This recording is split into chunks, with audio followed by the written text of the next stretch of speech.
अध्याय 7 समास। परस्पर संबंध रखने वाले दो या दो से अधिक शब्दों के मेल को समास कहते हैं। नीचे बने चित्रों के नीचे लिखे शब्दों को पढ़ो और समझो। घोड़े पर सवार, घुड़सवार। यज्ञ के लिए शाला, यज्ञशाला। चार राहों का समाहार, चौराहा। नीले रंग का कमल, नील कमल। माता और पिता, माता पिता। भाई और बहन, भाई बहन। इन चित्रों में शब्द समूह के संक्षिप्त रूप घुड़सवार, यज्ञशाला, चौराहा, नील कमल, माता पिता, भाई बहन बने हैं। शब्द समूह को संक्षिप्त करने की प्रक्रिया ही समास कहलाती है। इससे भाषा में सौंदर्य आता है। समास विधि से शब्द निर्माण होता है। समस्त पद बनाते समय परसर चिन्ह का लोप हो जाता है, जैसे राजा का पुत्र, राजपुत्र। घर का लोप। समस्त पद का विग्रह करना समास विग्रह कहलाता है, जैसे घुड़सवार, घोड़े पर सवार। प्राय समास में दो पद होते हैं, पूर्व पद पहला पद तथा उत्तर पद दूसरा पद। समास प्रक्रिया से बने शब्द को समस्त पद कहते हैं। समास के भेद। समास के 6 भेद होते हैं। 1. अव्ययी भाव समास। 2. तत्पुरुष समास। 3. कर्मधारय समास। 4. द्विगु समास। 5. द्वंद्व समास। 6. बहुव्रीहि समास। आइए अब हम इनके बारे में विस्तार पूर्वक जानकारी प्राप्त करें। अव्ययी भाव समास। इस समास का पूर्व पद पहला पद अव्यय होता है और समस्त पद भी अव्यय क्रिया विशेषण का काम करता है, जैसे आजन्म, यथाशक्ति, प्रतिदिन। पुनरुक्त शब्दों में भी अव्ययी भाव समास होता है, जैसे समस्त पद, विग्रह, आजन्म, जन्म से लेकर, प्रतिवर्ष, प्रत्येक वर्ष, यथोचित, जो उचित हो, यथाशक्ति, शक्ति के अनुसार, रातों रात, रात ही रात में, साफ साफ, बिल्कुल साफ, प्रतिदिन, प्रत्येक दिन, हाथों हाथ, हाथ ही हाथ में, आमरण, मरण तक, यथामति, मति के अनुसार, भरपेट, पेट भरकर, घड़ी, घड़ी, हर घड़ी। तत्पुरुष समास। इस शब्द में उत्तर पद दूसरा पद प्रधान होता है तथा पूर्व पद गौण होता है।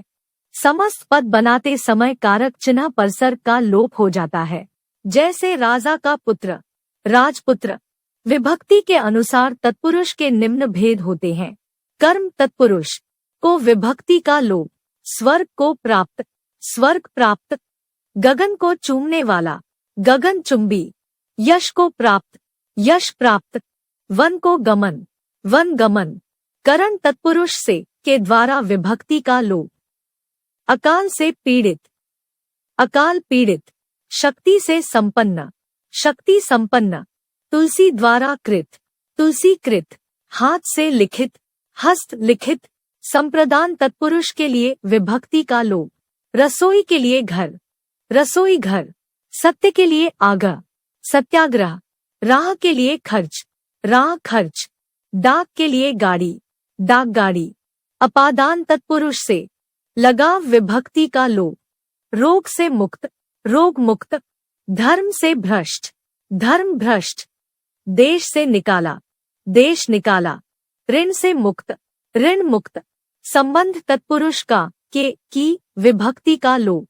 सेना का पति, सेनापति। राजा का पुत्र, राजपुत्र।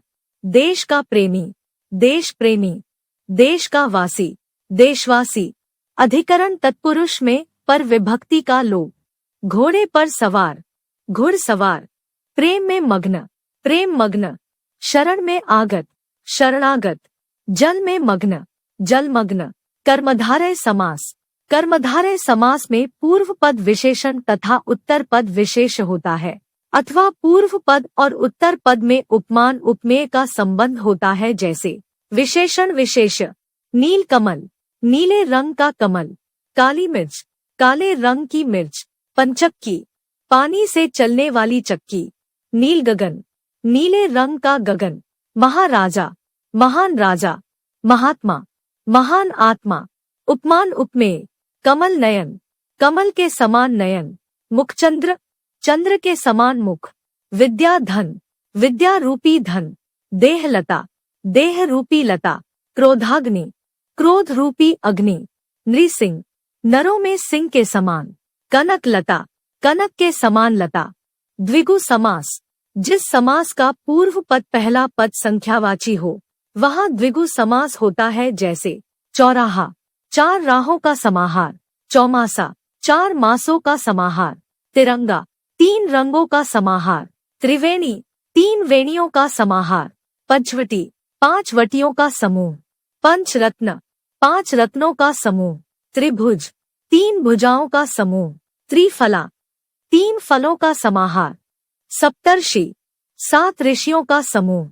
द्वंद्व समास, इस समास में दोनों पद प्रधान होते हैं। पदों को जोड़ने वाले समुच्चय बोधक का लोप हो जाता है, जैसे भाई बहन, भाई और बहन, पाप पुण्य, पाप और पुण्य, रात दिन, रात और दिन, सुख दुख, सुख और दुख, भला बुरा, भला या बुरा, लाभ हानि, लाभ या हानि, राधा कृष्ण, राधा और कृष्ण, नर नारी, नर और नारी, चाय कॉफी, चाय या कॉफी, सत्य असत्य, सत्य या असत्य, जीवन मरण, जीवन और मरण। बहुव्रीहि समास, बहुव्रीहि समास में दोनों पद गौण होते हैं तथा ये दोनों पद मिलकर किसी अन्य पद की ओर संकेत करते हैं।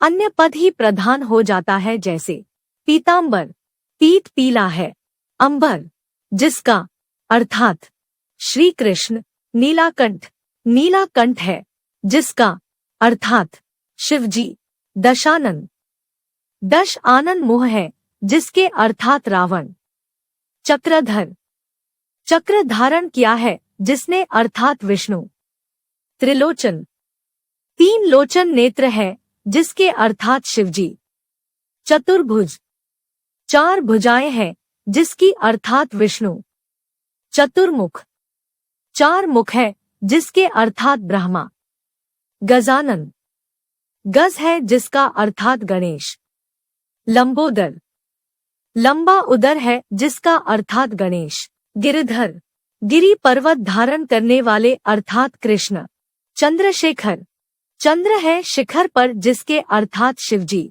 समझो कर्मधारय और बहुव्रीहि समास में अंतर। कर्मधारय समास के दोनों पदों में विशेषण विशेष्य अथवा उपमान उपमेय का संबंध होता है, जबकि बहुव्रीहि समास में दोनों पद गौण होते हैं तथा वे किसी तीसरे पद की ओर संकेत करते हैं। विग्रह के आधार पर समास का निर्धारण होता है, जैसे चरण कमल, कमल के समान चरण। कर्मधारय समास, कमल के समान चरण है, जिसके अर्थात श्री कृष्ण। बहुव्रीहि समास, द्विगु और बहुव्रीहि समास में अंतर। इन दोनों में भी भ्रम की स्थिति उत्पन्न हो जाती है, जैसे दशानन, इसे गिनती के कारण द्विगु समास भी मान लिया जाता है, जबकि यह बहुव्रीहि समास का उदाहरण है।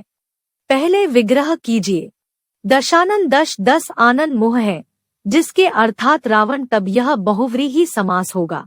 यदि विग्रह करेंगे 10 आननों का समूह, तब कर्मधारय समास होगा।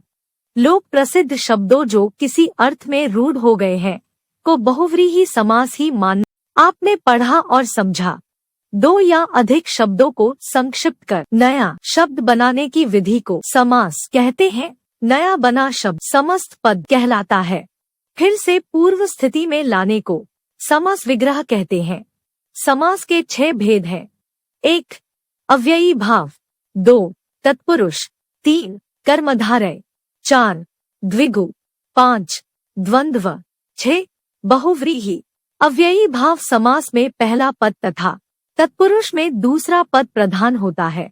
द्विगु समास में पहला पद संख्यावाची होता है।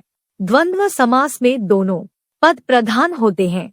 कर्मधारय समास में विशेषण, विशेष अथवा उपमान उपमेय का संबंध होता है।